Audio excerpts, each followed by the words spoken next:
Coming up on Theater Talk. I didn't see Bruce Springsteen's show because it's ridiculously expensive. But what did people think of his performance? That was one I was really looking forward to. Bruce Springsteen. I found it very moving. I thought it encapsulated the theme of the show, the unintentional theme of the show. Which was? Taking care of your community. Reaching out. By raising prices to a certain level? Is that how you take care of your community? Well, that's not in the song.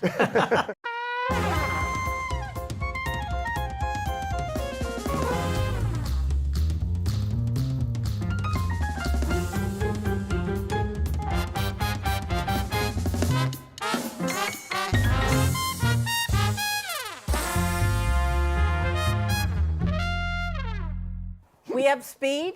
This is Theater Talk. I'm Susan Haskins. Here with me are so many glorious co-hosts, starting with Jesse Green, co-chief drama critic, theater critic, pardon me, darling, of the New York Times, over to Patrick Pacheco. Do you know you have been on this show upward of 80 times? And you're still on? 80 times. You're still on air. And he is the man about town and is the author of the celebrated new book, The American Theater Oral History. Yes. You said. American Theater Wing and Oral History. He got a big plug for it on the Tony Awards. Certainly did. Patti LuPone in a silver lame gown. I was so busy looking at her dress that I missed the part. Julie Halston, celebrated actress and raconteur and glorious co-host. Oh, thank you. Elisabeth Vincentelli of the New York Times, the New Yorker, and Three on the Aisle. Podcast, born here. Born here.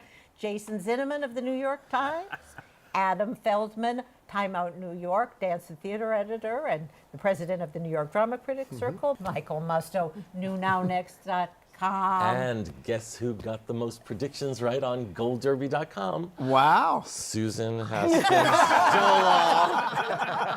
Wow. Jan Simpson, Broadway Radio, and the Broadway News. And so, first, we want to start by talking about what was last night, the Tony Awards. Well, so how many did you get right, and how many did Well, you not get? that many. People did so badly. It was a tough year to predict. I got all of them right except for 3. Really? Wow. Is that true? Then you won. That's almost impossible. Did Did you anyone get- do better than that?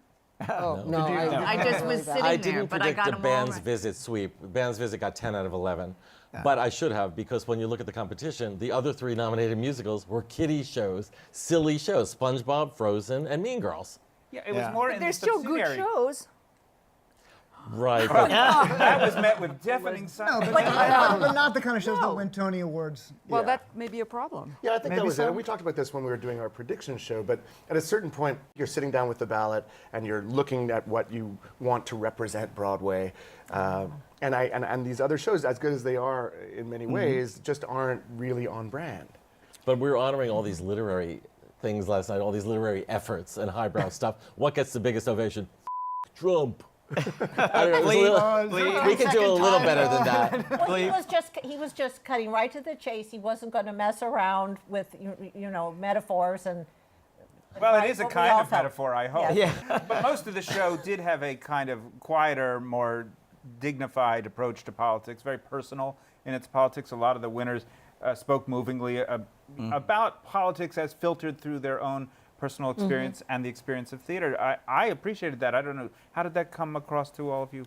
Well, 3 of the band's visit winners, Tony Shalhoub, David Cromer, and Ariel Stechel, spoke of their own experience and about diversity. They didn't speak specifically about the show. I thought that was very resonant. And John Leguizamo was very emotional in talking Yes. about the babies that had been separated at the border, 1,500. That was not on the air, pages. though. It was not on the air. And boy, was it a gay Tony Awards. I mean, except for the 2 hosts, Sarah Bareilles and Josh Groban, it was the gayest. Even Bruce Springsteen had 10 bracelets on. No, but it's always the gayest, isn't it? This was the gayest of the Tony Awards, gayest. it's basically They don't always say happy birthday, Judy Garland. Well, when Tony Kushner says it, it's not gay, it's American. That's right. But it's literary. Talk about that not being on the broadcast.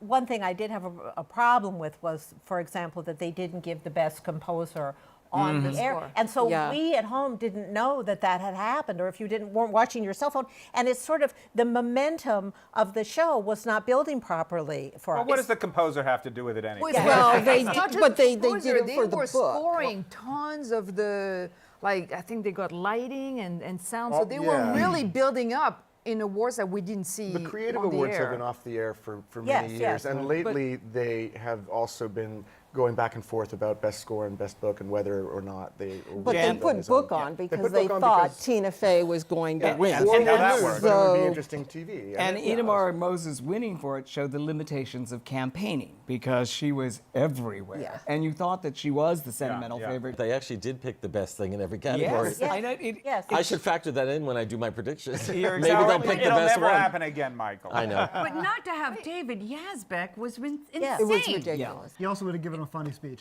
But as bad as that is, I just want to say that the best play nominees, the names of the authors of the plays were not even mentioned. Yeah. on And there. then, when the best play Yes. prize was announced, they cut off the playwright. They cut off his mic and played him off stage. And Yes. the poor, like the producer pool that he was surrounded by, didn't know what to do. They were all Well, they stranded should there. have known because they're the Yes. ones who started talking before Right. he did. Right. So Right, it's, but I mean, as we've talked about before, it's a double win for the producers and the playwright, and usually both of them get a chance. And they wanted, I guess, Well, to I give think more in time this to case, show I the think- accountants. Should they revert to a separate category for best writer of a play? Absolutely. Yeah. Absolutely. There should be play and then They used the to production. actually have best author and best play. because Yeah. people were voting for Harry Potter because of the production. Yes. Right, and they unlikely would it have won if there were a category for best writing play, of a play. yeah. Right. Or, well, I guess that's what we're all going to go picket the Tony offices about, right? Who's with me? Well, so that was the worst. That was the low moment of the telecast Yeah. for me. Was that play? But there were lots of high I think the big but there was- shocks were Laurie Metcalf, which I thought possible. First of all, she's brilliant in Three Tall Women. Also, there's a lot of sympathy for her. She just lost a high-paying TV job That's because what of I her wondered. that. wait, I'm not that sympathetic. And she also was supposed to get the Oscar. I love and she her, didn't get but really, I think Laurie's fine. I don't think we have to worry about Laurie and her show. Almost everyone predicted Denise. Gal? Yeah, Gal. from Angels in The America. other shock was Once on This Island winning revival. Yes. But Yeah. think about it. All three revivals were about men mistreating and abusing women, right? Yes. Yeah. But in Once on This Island, he mistreats her not as badly as the other two. Yeah, but she dies in that one. And She turns into a tree. He treats her Don't worse get than me Higgins started does. on Once on This Island. No, I let's said, get you don't get started me on Once started on This on Once Island. on No, This please, Go- what go- about one go of for the it. The idea of a woman first glance giving her life for a man. Let's start Oh, but there. she becomes a tree at the end, Oh, and his kids can play in Okay, it. I cannot stand this musical. And in fact, I actually got a letter in the mail from what I think sent to my personal address. And I think I was trolled by one of the producers because I got a letter in the mail with a reprint of I think it may have been your review, Jesse. That's it. Sent to my personal address, and I think it was one of the producers of Once on This Island. One of the 600 producers. No, I think I know which one it was.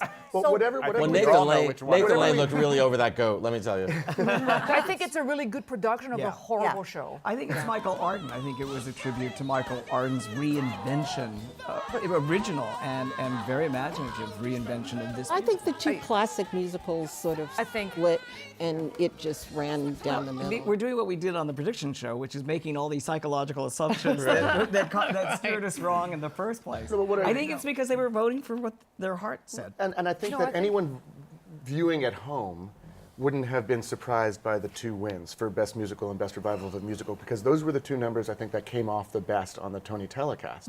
They were the most contained. well, that and the carousel dance. Frozen sold the most tickets. Frozen I thought- rocked. yeah. That Frozen- number. I watched with my 9-year-old, and a large swath of Broadway is targeted more towards her than us. And I paid because of that, I paid close attention, and by far she liked the Frozen number. And part of it is because it did fill that huge stage. It had snow. But it had wasn't a she already spectacle. preconditioned to love the Frozen number? She actually was not. Both kids watched it, and of course they're comparing it to the movie. Yeah. And I think they actually liked it on TV If more they'd had a than. Tony Shalhoub doll growing up, they would have loved the band's visit. I thought that number from the band's visit was one of the best filmed stage numbers I've seen on the Tonys ever. It was like the Ring of Keys. Absolutely. It was Ring Yes, of it Keys. was. It was that. It was exactly. it has I modeled. thought that Carousel. I felt Carousel miscalculated. That number is a showstopper on stage. It didn't translate to TV. It doesn't always. Same They for should have SpongeBob, highlighted the yeah. talent like Jessie Mueller. Joshua Henry, Renee Fleming, Lindsay Mendez won the Tony. We didn't get to see her perform. I'm curious what people thought, because I didn't see Bruce Springsteen's show because it's ridiculously expensive. But what did people think of his performance? That was one I was really looking forward to. That was this year's equivalent of David Hyde Pierce singing "A Penny in My Pocket" from Hello Dolly. Times 5. Like, here's Bruce Springsteen, been waiting all night. Here he's going to talk for 5 minutes at the piano and noodle, and then he will give you like 1 minute. But that's what he 2 does in hours. his The show. He does it. The show is full of music. I thought it was torture. It's like if I did a show about how I went for Chinese food as a kid. Who cares? Oh, no. I mean, I think the show is brilliant, and I don't think that this gave you the show. No, that was a very political song in its own way. didn't Well, do the whole song. show is Yes, political. very political. But I, having seen the show, I think it may make a difference. But you saw it as well, Adam, and you didn't find the representation of it on stage to be very convincing. Of Springsteen? Yeah. No, I didn't think it captured it. I mean, I think he should have done his version of Born in the USA or something if he wanted to be political. Well, but His that- stripped down blues version of Born in the USA. That's even That more would of have a been good. downer than It's my like a hometown. downer, but it's a musical number. I found it very moving. I thought it encapsulated the theme of the show, the unintentional theme of the show, Which was? taking care of your community, reaching out. By raising prices to an absurd level. Is that how you take care of the community? Well, that's not in the song. Well, but doing the though, meta I'm thing sorry. here. I'm not being meta. I'm being very literal, actually. I went with it too, though. It's because he's a poet. So I appreciated the poetry, and I also love him as a performer, so I went with it. Jesse, I think you were right in terms of the overall theme of the show, which was fairly populist for an elitist art form.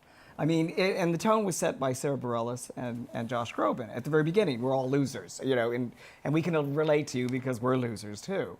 And then it continued all the way through in terms of this kind of populism. So then when De Niro then came out, the people that are sort of against theater and against Broadway could then say, oh, those are just those elitist theater people. So these arts in a people. way, you're arguing that De Niro's explosion worked against the subtlety of the theme as developed. I am. Is that? I think his moment, as viscerally satisfying as it was, I understood why people stood up, but I think that it reflected badly on the evening. I don't think so. I think it was a great balance because there was so much subtlety and emotion and the kids. The kids. And then there was De Niro turning up. I thought the whole thing worked together, actually. It was more like, 3 hours of being nice about it. Enough of that. Yes. But it overshadows. That's the I problem. don't think so. Well, in the think so. experience of it, it didn't seem to, but perhaps in the way it will be covered. I thought the Parkland song was yeah, the it was a highlight of highlight. it. Yes. You know, it was so That was beautiful, and fantastic. I thought really tastefully And more gay. They're singing Rent. staged. Does anybody know how that number was conceived? Who thought of that and how that came together? Well, one of the kids from the high school wrote to the Tonys and suggested that they would like to be on the show, and then they worked it out together. So Why don't we write to the Tonys? yes, well, we'd have to be a lot younger And and they were cuter giving that and award more already to tragic. the teacher. To the teacher, yeah. So Yeah, it made sense. And again, it was staged for the camera very well. I don't mean to make it sound mechanical that way, but it's- letting us see the response in the audience, which Yes. was very powerful, was very useful to cue, oh, yes, this is really happening. What about the hosts? I mean, I thought it was interesting to have hosts whose strength was singing and who weren't centered on telling jokes. And, I thought and modest. Were modest, likable. I thought it did lack. Overall, the show lacked a certain wit. It didn't have Certain a lot of laughs or edge, but it didn't strain to entertain the way it often does. Last year, speaking of straining to entertaining, we had Kevin Spacey. Yeah. So there took a He set a low bar. step away. Yeah. Yes. I thought this was a smart way to respond to last year's, Yeah. you know, and Yeah. to really, because the two of them, Josh and Sarah, both just exude this warmth and kindness and sort of decency. And so that was a nice way to really push away What are you from saying last about year. Kevin Spacey? I'm saying nothing. They seem like nice people who wandered in, who sing nice harmonies. Well, but that could be perfect for this moment. Yeah, that's what I mean. Yeah. They don't I scream thought they theater. were They don't great. scream theater. Let's face it. He was a replacement. She wrote a show and was a replacement. She wrote a song for SpongeBob. Whoop-de-doo. I don't agree because actually he's been very vocal. He's always loved theater. He's a very big. So have I. I'm not hosting No, the Tony. but he's taken it a little bit further. He's not just moonlighting and he's came in as a replacement, and she also has been very committed Oh, come on. Broadway. So No, you're saying no. they're equal to Angela Lansbury? No, of and- course I'm not saying that. Like, but I thought they were great as hosts, and I think their love for theater cannot be like questioned. I thought they were charming, and it removed a little bit of the hard sell, come see us Broadway aspect, and it made Yes. it more Right, which of like always a seems- community. You know what? It lacked the desperation that it often has. That's right. And Very the often it's just like, desperation- love us, we're just, and they didn't have that at all. And they had completely different writers, I noticed at the end. It was Oh, is that right? coming on. Well, that was evident. Yes. Yeah. I mean, No. there really wasn't very much that was hideously tacky in it. And they didn't overstay their welcome either. They were on, they were charming, and then they got off. Yeah. Which is, Well, speaking of that, it may be time for us to get Yes, off of this let's subject. get off the subject. Thank you, Jan. well, nice. Good segue. Nice Thank you. transition. Now it's the end of the season, and we wanted to ask all of you to look back at the season and choose something that you thought was particularly extraordinary that you wanted to acknowledge. Whether on Broadway or off Broadway or in your own living room, if that's where it happened. I'd say Three Tall Women was the experience for me. It was a tale of redemption and forgiveness, not only for what it was about, but also for the playwright as well. I mean, obviously, this was the play that redeemed him about a mother that he hated in many respects and brought him out of the wilderness. And We're talking about Edward Albee. Yes, Edward Albee. And this was about Frances, his mother. And this was a sterling revival, bringing back 3 magnificent performances. So, and it was the best comedy on Broadway, as well as this existential look at our mortality. Well, starting with that, Wow. Okay. I don't know what to say. I mean, the minute you Mean Girls. start saying existential, you know, we're in a whole nother conversation. No, for me it was seeing Katrina Lenk in the band's visit. Friday evening, oh my Sheriff, in black and white and blurry through tears. It's just such a luminous performance. I loved seeing her in Indecent, but the band's visit was just, you know, I love to see a sort of a star in the making or a performance that is just so, you know, unforgettable. And she deserved the Tony, but it was just that whole performance will be something I'll never forget. So that was, for me, that was it. Katrina Lenk. Yeah. How about you, Elisabeth? For Very me, curious. there would be probably there would be Yorma at the Park Avenue Armory, which was a London import starring Billie Piper, who had she been nominated or eligible for a Tony, I think would have created a real problem for Glenda Jackson. It's a adaptation. It's more like a rewriting of an old Lorca play, and the level of craft and the just emotional just power. But also, I just want to really the amount of craft in there, the lighting and designs were at such a level that really made a lot of Broadway production, most of them, look completely shoddy and amateurish. And it was just really off the charts. You know who that's my- produces that is responsible for that kind of vision? I mean, the director. The is, Armory, yeah. Who brought it in, do you know? The Armory produced it with, Yeah. I guess, some Yeah. people. They don't have funds of their own. Yeah. Some people Yeah. with money and Yeah, some people taste. with money, right. But Billie Piper had got, she won the Olivier in London. I think I'll say the ensemble for Lobby Hero, which is a play I've been in the tank with for years. But I found that a real test of a great play is one that can allow for new interpretations over the years. And while this wasn't a dramatic reimagining of Lobby Hero by any stretch of the imagination, a lot of those performances were quite different than ones that I remember when originally. And I'll just single out Michael Cera, who I think is becoming to Lonergan on stage what Leo DiCaprio is for Scorsese on film, and he's doing Waverly Gallery coming up in the fall. But his you wouldn't expect him to give a kind of harder edge, less ingratiating portrait that kind of brings out the irony of the title of that play in a way that the previous actors I've seen who've done that play have. Good one. Well, it's tough to say. Going along with what both of you kind of were talking, the set design stuff, there was some amazing set work this year. Not just in Yerma, but also People, Places, and Things had an amazing set. The Richard III at BAM. Fantastic. And also there's a moment that maybe my takeaway moment from the Broadway season is the transition between the two acts in Three Tall Women. Miriam Buther, who designed it, did this spectacular thing where they dealt with what had been an act break in this astonishing way that left me, at least for a few minutes, just wondering where I was, and wondering where the actors were, what was a mirror, what was a plane, you know, and it was perfect for that moment when the whole play shifts, and that was just, I mean, it's a few minutes, but it was magical for me. Of the plays, I would say Amy Herzog's Mary Jane off Broadway is the one that has stuck with me, and I think has sort of made me a better person. Wow. It has? Yeah, I know. Believe it or not. This is that? Imagine what I was. Just checking. in We're seeing September. the better person. Please see it again. I said better. I'll be best. I'll be best one day. Well, I judged this extraordinary go-go boy contest in New Jersey. But as far as theater, I would have to go also with Three Tall Women. And I was really happy when Laurie Metcalf won Featured Actress, because all the tom-toms have been beating for Glenda, Glenda, Glenda. And the reality is all three actors are superb. Glenda Jackson, Laurie Metcalf, and Alison Pill. In this total reinvention of a play I never realized was so funny, in which they play different shades of the same impossible but sometimes charming person. It's the kind of thing you do want to see again and again.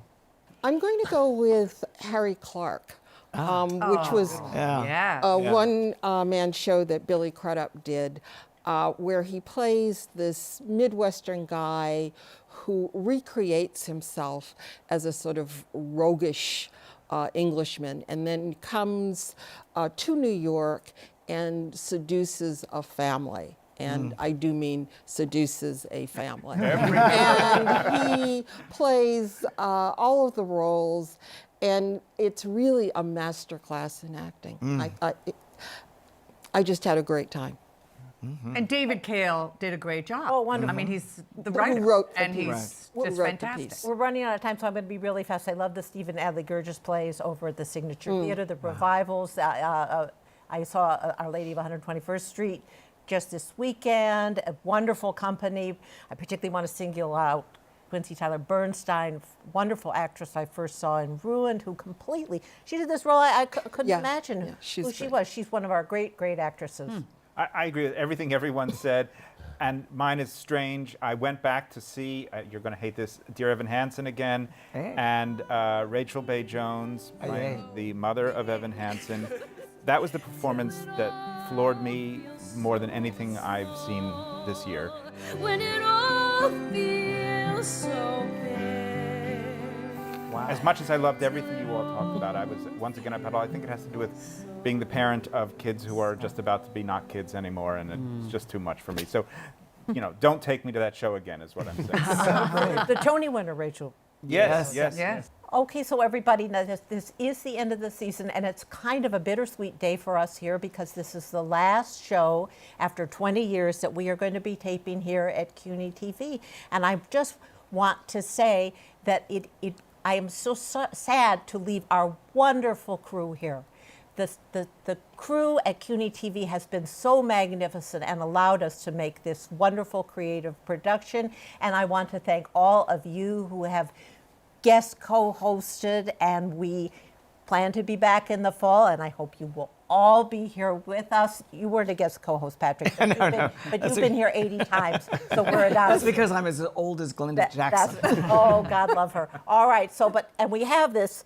So we want to thank our crew at CUNY TV. You have been wonderful.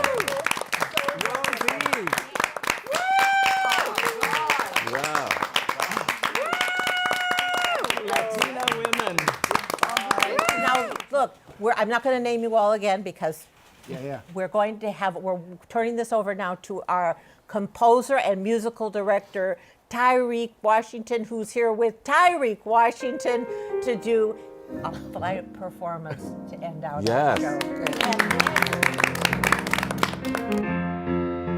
Theater Talk. Until we meet again, just hold on, my friend. Until we meet again, this is not the end. Until we meet again. Just hold on, my friend, until we meet again. This is not the end. The storms will come, the wind will blow, the troubles may run, but here we are. Well, this is our one, the hurt may show. If you believe, you know we will meet again. Just hold on, my friend, we will meet again. This is not the end, and we will meet again. Just hold on, my friend, we will meet again. This is not the end. The storms will come, the wind will blow, the troubles will set, the hurt may show. We'll believe, you know. Take a solo.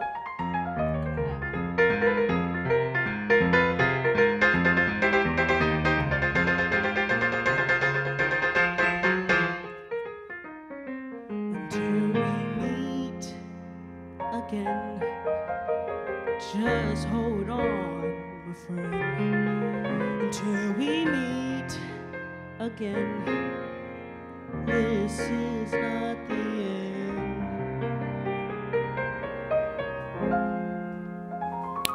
Yeah.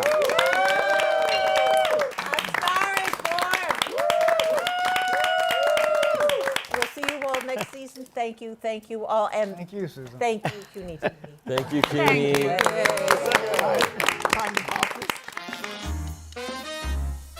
Our thanks to the Friends of Theater Talk for their significant contribution to this production.